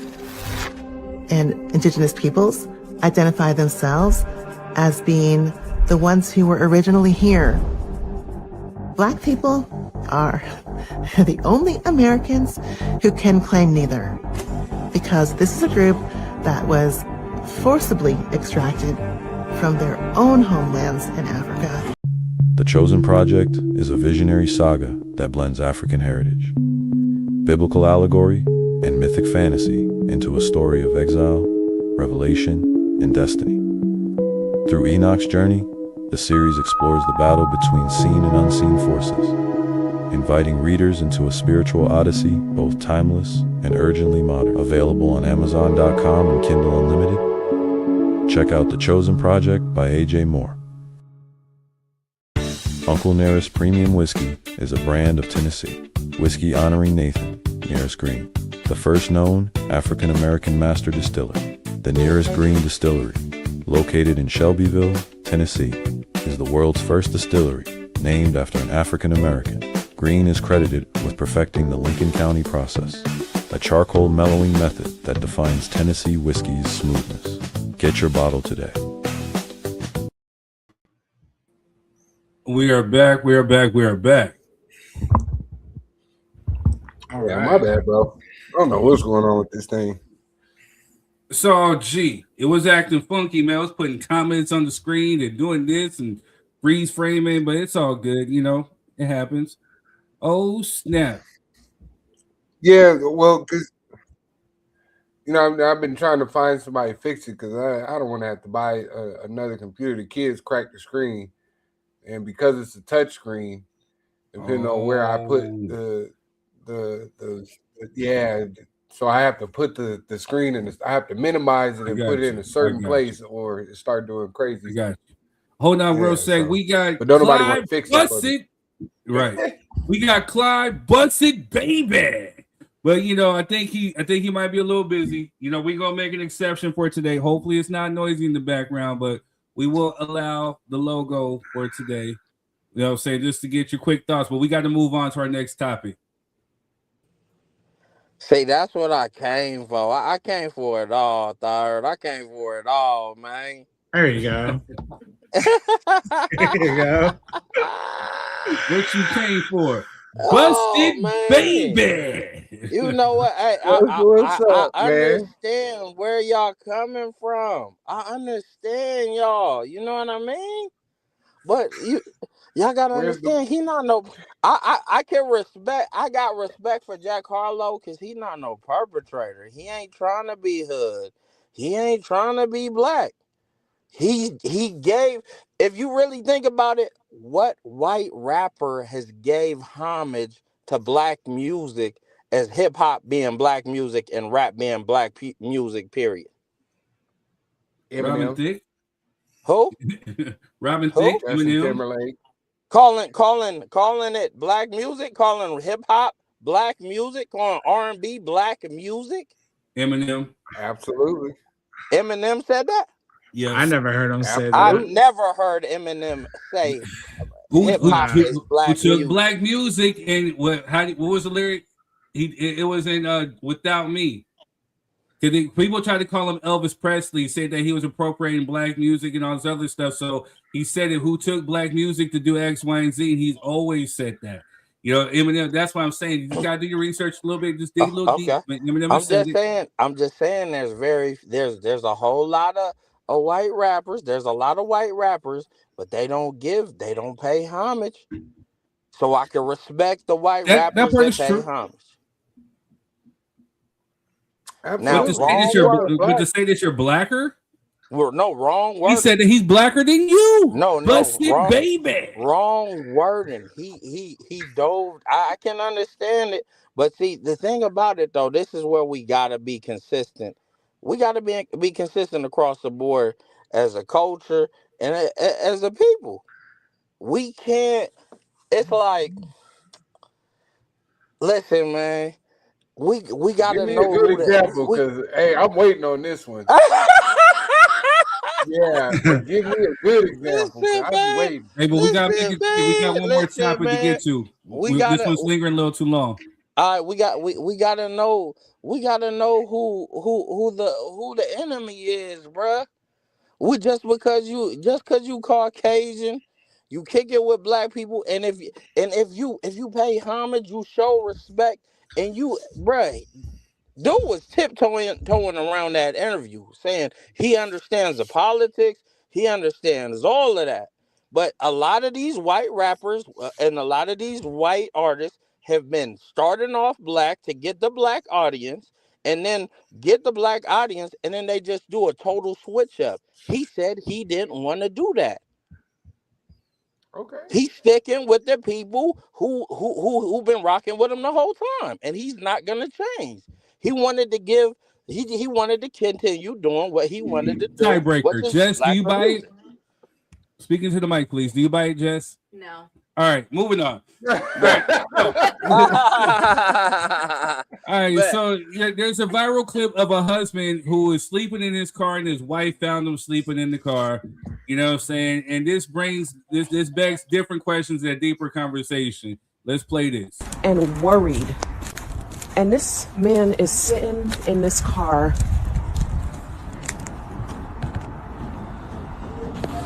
Really? Really? Really? Seriously? Seriously? Why are you sleeping in the car? Huh? Why are you sleeping in the car? I need some rest. So why wouldn't you come inside? Because I can't rest in here. Is your life that terrible that you need to be in the car? Is your life like that difficult? Why don't you come inside? For an hour you've been out here? You've been out here for an hour? It looks like it.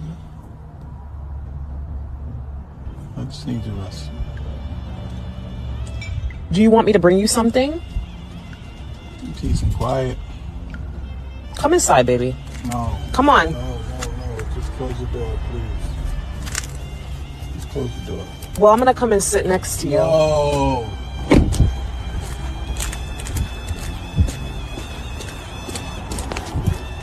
Did you just lock the door? Open the door. Open the door. That man tired. That man tired of coming home, hearing all kind of bullshit. That man tired of putting his life on the line, doing all this shit for you, being sexually deprived. He is sick of all that shit. He's over it. He is done. He actually probably have found somebody else. That's a good chance. But I've been right there where that brother is. I've been there. I've been there. Oh, I've been there. I feel it. She's an aggravating motherfucker. I'm telling you that. Why? Why? What's up? Man, I'm tired for him. Well, yeah, like why? Why I'm is this tired for him? That is all on her. When a dude is at that point, that is all on her. There's no like he's checked out. Like, are we watching a video of a dude checked out in his relationship? Like, what are we doing? See, I don't necessarily think it's that serious. I think like I'd never watched that whole part of that video, so that was hilarious to me because she does seem like an aggravating mother. You know what I mean? Because he locked the door on her, bro. Yeah, but he said you went from you want me to bring you something to I'm gonna just come sit in here with you. No, don't come in here. You know what I'm saying? Bro said I just want some peace and quiet. You know what I mean? I got a full house, so I understand how sometimes that could be a necessity. Like, bro, just let me get me real quick. You know what I mean? I'll be in there in a minute. Like, go do what y'all was doing, and I'll come in there.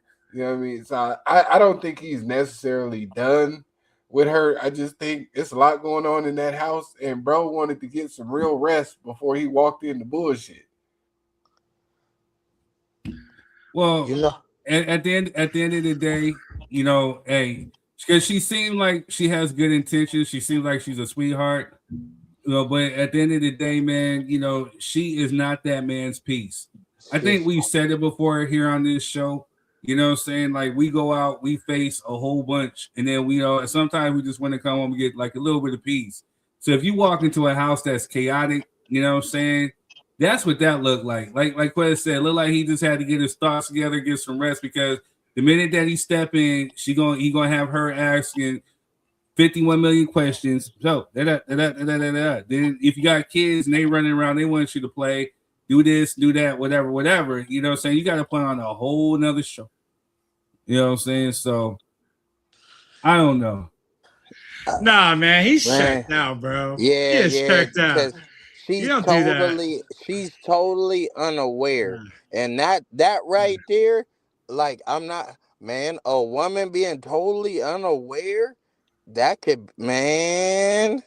And he locked her out, bro. He locked the door. Like, she could not even give him that. It's the fact that the first thing she did when she opened up the door, she started yelling. Right. You see him sleep, you're gonna start yelling? Oh my gosh. Hey, that man, he is either man, she causing stress on that man's life and his body. She causing stress. Hey, man, she causing stress on that man's heart, bro. You can't wake nobody up screaming at him. Jess, Are you serious? What are your thoughts, Jess? Boy. Dang, Jess' eyes got big. My thoughts are, she was extremely annoying. Extremely. But sadly, us women can't do that. Sit in the car for hours because we got responsibilities with kids. Because I felt like doing that so many times. So many times. Sit in the car and not come in because I'm tired. I just got off work. And then I got to go to my second job, raising my kids. It's a lot. I'm going to introduce you to Denisha. She can tell you how she does it. Please, no, I'm gonna be real, dude. This might sound bad. If you feel like that when you get home, you're in the wrong relationship. Yes, honestly, if you feel like that, you're in the wrong relationship. Yes, I got love for Third. Please don't wake him up like that. No, I wouldn't. I would leave him in the car, but if he was in the car for too long, I would go check on him. I'd be okay, are you good? Okay, I'm going back inside. Yeah, that is the right. That is the right answer. That dude ran out of F's to give. He ran out of F's to give. He said, when Cuz locked the door. Yeah. The faces she was making on her way to the car. She was disturbed that he was peaceful. Right. He was disturbed. That was the real problem. How dare you get some peace? He was defeated, bro. The way he answered that, he was like, no. He saw her coming. He didn't even want to open the door. He saw her coming. That's why he tried to cover his face up. Like, he wasn't even asleep when she came out there. He heard the door, and he tried to play dead. He still came and opened the door. If either one of us saw our significant other in the car laid up like that, we're going to open up the door and say, hey, babe, are you okay? Yeah. Yeah, Yeah, you're more worried. Babe, you're more worried. Are you okay? You know what I mean? Not no, what are you doing? What are you doing out here? And not only that, dude, she went and posted the video, I feel bad bro. for Like, that, man. Instead of you checking out and just talking, I'm like, hey, what's really going on? You want to sit there and post the video? Because she's unaware. She's unaware that this man's tired. Like, yeah, he's tired. And yeah, we all do have responsibilities. But, when you pull up to the house, I don't know about y'all, but I love that little 15-minute break I get before I walk into the house. That's peaceful right there. Because I know I'm going to go inside. And it's gonna be loud in there, Yeah. And ain't nothing wrong with taking a break. I think any parent that has children, I can't hear y'all. understands that sitting in the car moment. That y'all, every parent has done it. You didn't ate your food before you went in the house. You know what I'm saying? You done stopped off and grabbed you a little something. Like, man, the hell with them kids today. I'm finna get me right. You know what I'm saying? I'm finna eat this in the car. Get rid of. I'm gonna throw the trash away down the street, so they don't even know I had it. Yeah, like for real. Like as a parent, you got to. I mean, if you really got kids and stuff like that, man, this is reality. So I understand that man wanting to get his. You know, my thing is I'm gonna go smoke a cigarette outside. So I'm gonna get up out of here. And for Denisha, I know when she turned on her show and locked the door, you know what I'm saying? That's what she on. For real. Like, you know what I'm saying? Lock the door. Okay. I'm gonna do that. Yeah, she gonna lock her room door and watch her show. And she know only I got a key to open our room door. So you know what I'm saying? She know the kids can't get in there. And I understand. Wait, when Jess need her me time, you should go get her little nails done, her little tea time. Oh my gosh. That is your me time, Jess. Okay. You don't understand. That is your me time. When we go out, go get our haircuts. We go into the barbershop, go talk with the fellas, whatever. That's our me time. That's away from, whatever's going on here. But Jess, when you go, she dipped, and I'm left with the little man. She's like, here you go. And I'm left that's with your time. That's definitely your time. I don't want to hear that. I don't get a chance. Jess, you get a chance. You better take a chance. One of the two. If you're not taking your chance, that's your damn fault. Because I'm finna get loose on you. You say you get a chance, or you better take a chance. Right. I'm finna get loose. Denisha already know I'm finna cut loose. You know what I mean? Y'all get to tripping in here, man. All right, I'll be back. I'll be right out there in the garage with a Heineken and a cigarette. Hey, shut up. When my folks watching coming YouTube up by myself. Coming up, my folks used to tell me as a kid, you better go find something to do, or I'm gonna find something for you to do. Hey, I'm gonna get up out the way. I'm gonna get up out the way, bruh. Yeah, absolutely. Yep. I'm lucky. I never had to deal with that, dude.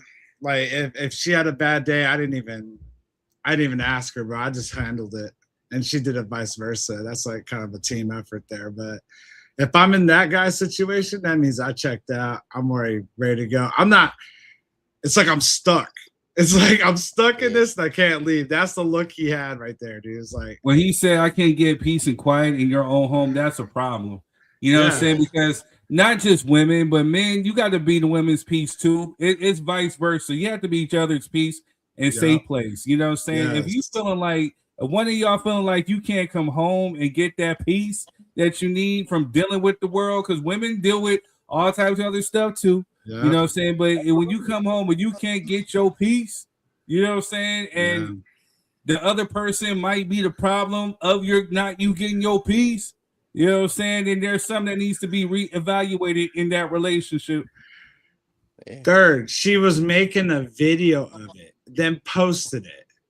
Yeah, you. What does that tell you about her, on her way to disrupt this man's peace? She said, "You know what else make this moment so much sweeter if I record it." Like, hey, man, see, you know what? And see, that I means don't you know have why. no genuine concern for that man. Because when he came in the house, you were, babe, we need to sit down and watch this. You need to come in here. You need to help with these kids. This is what we need to do. That man don't want to hear that shit. He want to nap. He wants you to shut the hell up. He wants you to I don't know why. Sit in the living room somewhere while he go in the room and decompress for an hour. And not be bothered and play the game without you taking the headphones off and say, well, you ain't gonna help me cook dinner? Are you serious? You're not gonna come down here and play with the kids? Hell no. Quest, fill me out, bro. He was not. Was he not super nice when he responded, bro? I would have cussed her out if that was me. Very. I would have yelled. I would like, no. You know, checked out there with me. If you don't close my mouth, no. That's checked out there. I'm gonna reach for the strap into the seat. Like, hold on. Wow. Hold on. Damn, Marshall. Yeah. At that point, Yeah, if I'm in a situation like that, I'm gone, dude. Like, no. Like it's like she was a bully. Like she's a bully. She's a bully. She's a bully. And it's so crazy because I got a homeboy, and we be around. Everybody see it, you know what I mean. But I be all like, hey man, you all right? There's a lot of women that go through that too. Honestly, I believe there's a lot of women that go through that situation more than men. Like there's a lot of ladies that shovel that load and coming home dealing with a dude that ain't got a job and all this other stuff. And up there eating the kids' snacks, eating all the fruit, the fruity pops, whatever. You got your kids plus a giant man baby to take care of. Also, we ain't got to point to the worst of it. There's plenty of women that come home to men that aren't even going to try to participate. Yeah. Like, you know what I mean? They're not going to try to help make dinner no nights of the week. They're not going to help with no homework. They're not going to talk to these damn kids. They're not going to, you know what I'm saying, interact with you at all. You know what I mean? It doesn't have to be, you know what I'm saying, Pookie who ain't got no job eating the fruit snacks. It's real fathers out here that don't interact with their children. You know what I'm saying? Yeah, because they think that their main job is just to provide. You know what I'm saying? Exactly. You know what I'm saying? There's a lot of women dealing with that. And be the fun one. Jess, you got one. Shut up, Jess. You got one sitting right next to you. You're done. I guess being the fun. Being the fun. I guess wasn't he? I thought she was talking about the She's not Spider-Man talking album. about me. I thought she Let's was talking stop, guys. Let's stop, guys. I haven't been around that long, guys. Let's stop. I'm not married yet, guys. No, it's not talking about me. You guys just don't like me. I came to that conclusion. Over there, y'all joined. There's a I hate third kids. club out there, and y'all just became members too. Oh my God! Fruit snacks. You ate all the donuts. You know what I'm saying? All the string cheese. You know what I'm saying? Took all the cheesecake filling. This dude, I need a lunch too. You know what I'm saying? Turn around and say, hey baby, we out of milk. We out of milk, baby. We out of milk, baby. Poor Jess coming home. I got an order to make. The cheesecake he a rapper. He up here rapping away his dreams, and he gonna get a job. You know what I'm saying? He's gonna put some burgers or something. Over here eating my baby fruit snacks or whatnot. That's his milk. That's his highfalutin milk. You know what I'm saying? You know what I'm saying? Those are his high hopes. You know what I'm saying? Oh shit. But no, there are some dads that just come home and they just want to be the fun one. They don't discipline. They don't do nothing. Nothing. They may work, like Quest says, but they don't do nothing else. Is it bad that they don't want to discipline? I mean, is it bad? Yes. When they want to let the wife handle that? Why wouldn't you share that responsibility? Why? I'm just saying. I'm just asking. Because sometimes, I'm not gonna comment because sometimes I don't need them folks pulling up at my house. They gonna be knocking on your door, Quest, like, sir, you have any warrants? What set do you claim? Are you on probation or parole? Have you ever been to jail? Can we get your driver's license and registration? Sir, I'm at home. I still need your proof of insurance. So, what is your last name degree? Right. Degree? Yeah. What degree are you? Like, hold on. What is that? But yeah, yo. All right, yo. We got 7 more minutes, you know what I'm saying? Now we can round it back. We can circle back. What the funk were you talking about, Clyde, with this Jack Harlow and whatnot? You know what I'm saying? Oh shit. He ain't no perpetrator, dog. I mean, he ain't never said he nothing that he's been consistent with who he is, bro. I think the wording was wrong, but Jack ain't no enemy. He ain't no make America great again kind of dude. You know what I mean? He ain't walking around with that red hat. That ain't Jack. You a clear guy. Anyway, but see, this is the misconception that I want my people to pay attention to. is the fact that you just said he's not a Make America Great Again guy, but there's also been some hey brother, yo brothers that ain't been, you know what I mean? That didn't set us down the road. So all right, well, just real because quick, they're not blatantly racist. That's very true, Quez. Very true. I don't mean to cut you off, but we're hitting that roundabout. Real quick, Scenario, give me your 3 hip hop labels who got the biggest run, because you know you was busy listening to Busta Baby, probably bumping that new Jack Harlow. So the three labels had the biggest runs. Hey, and realize it's a generational gap between. It's a generational gap, so don't judge me. All right, you good. We ready to judge. Go ahead. Okay, we gonna judge the hell out of you. If we talking about a whole and longevity and not only music, G-Unit's been lasting a long time because they've been doing all the powers and all of that, all movies, all of that. G-Unit, was only 50 But give me your top 3. But you got to give Death Row. You got to give Death Row that Just Do is the top. Okay. You got to give Def Jam. You got to beat Def Jam's right up under there. Okay, so those are your 3: G-Unit, Death Row, Def Jam, and no, G-Unit, Cash Money, and Def Jam. No, G-Unit, Def Jam, and Cash Money. But it's been great, guys. Have a great night. I'm sorry. Have a great night, everybody. Death Row, Cash Money, Death Row, Cash Money, and Def Jam. I'm sorry. All right. Death Row number 1. Okay, cool. Death Row number 1. Okay, you redeemed yourself a little bit. You have fair now. All right, I was thinking about G-Unit. So nobody here picked Rockefeller but third, just to be clear. Oh, I don't give a fuck. All right, y'all. I don't give a fuck. It's the Rock Familiar. All right, y'all. Hey, thank you guys for tuning in on Facebook, YouTube, anywhere else that you're watching. You know, so you could have been anywhere else in the world with you right here. Tomorrow, me and Rob are gonna do some investigative journalism. You know, we're gonna take a trip to Marietta. We're gonna see what some of the stuff they talking about. We're gonna see if it's hype or not. We're gonna be kind of incognito. He's gonna be incog clear, and we're gonna go in there. We're just gonna speak. We're just gonna see. We're gonna check the temperature before we just write them off. You know what I'm saying? Rob's just gonna be himself. Me, Rob, and they have Asian, have black girl here, and Rob's lady. You know what I'm saying? If y'all willing to join us, let us know. Hit us up on the hip. You know what I'm saying? We love y'all. Thank you for tuning in. Make sure you go to Dr3cent.com, get your merch. Go to Dr3cent.com, get your third degree music. Make sure you go check out Rob. He be spinning. Make sure you check out what is Elite Coffee. What is it? Rise Coffee. There you go. Bye. All right, then. You know what I'm saying? We out. You know what I'm saying? We out. All y'all need to start drinking Rise. Rise. An Asian lady walk into a restaurant. What happened? Wow. You're so racist. Man. Wow.